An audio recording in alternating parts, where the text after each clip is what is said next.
హరి ఓం గురువుగారు. మేము శ్రీశైల మహాక్షేత్రానికి బయలుదేరినప్పుడు ముందుగానే ఒకరోజు భీమవరం బయలుదేరాం గురుగారు. అక్కడ ఆయమ్మగారు మమ్మల్ని శివుడి గుడికి తీసుకెళ్లారు గురువుగారు.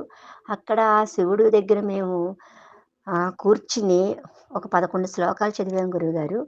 అయిపోయిన తర్వాత శవే దగ్గరికి వెళ్ళి చూస్తే ఆ శివుడు ఎంత మురిసిపోతున్నట్టుగానో, నవ్వుతూ ఉన్నట్టుగానో కనిపించింది.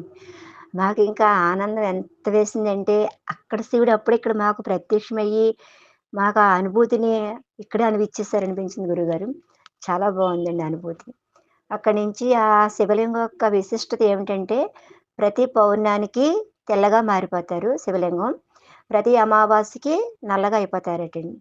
ఆ విశిష్టత బాగుంది. అది కూడా మాకు అదృష్టం ఏంటంటే, ఆ రోజు పౌర్ణమి అవ్వడం, చంద్రుడు స్థాపించిన ఆ శివలింగం మేము చూడగలగడం, అది కూడా ఒక అదృష్టం అనుకున్నాం. అక్కడి నుంచి కోటప్ప కొండ దగ్గరికి వెళ్ళి దక్షిణామూర్తి దర్శనం చేసుకున్నాము. ఆయన యొక్క అనుగ్రహం కూడా పొందాము. త్రిపురాంతకం వెళ్ళాం, అమ్మవారి అనుగ్రహం తీసుకున్నామండి. అక్కడి నుంచి శ్రీశైల మహాక్షేత్రానికి వచ్చి మిమ్మల్ని చూడగానే అసలు ఆనందం పట్టలేకపోయాం. మిమ్మల్ని చూస్తే ఒక ముద్దు బొమ్మలాగా ఎంత ముద్దుగా ఉన్నారంటే గురుగారు, నాకైతే ఓ పుత్తడి బొమ్మలాగా అనిపించారు. మిమ్మల్ని ఆనందం ఆపుకోలేక హగ్ చేసేసుకున్నాను గురువుగారు మిమ్మల్ని. చాలా సంతోషం అయిందండి.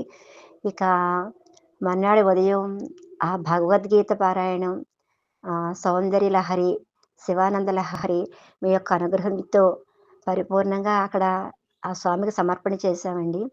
ఆ చదువుతున్నప్పుడు పొందే ఆనందం అద్భుతం. దానిని మనం వర్ణించలేమండి.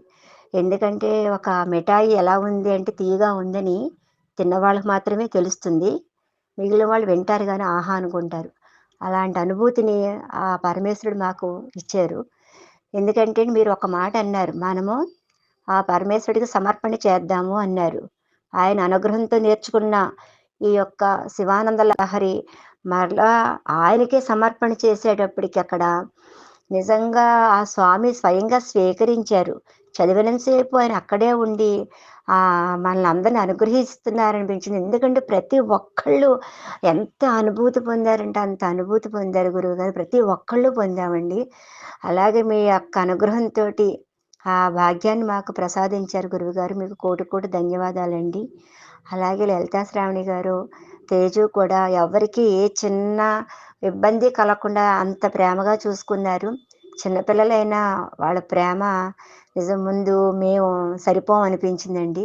నిజంగా ఇంతటి భాగ్యాన్ని కలుగజేసిన మీకు కోటి కోటి కృతజ్ఞతలు గురువుగారు. థ్యాంక్ యూ సో మచ్ అండి.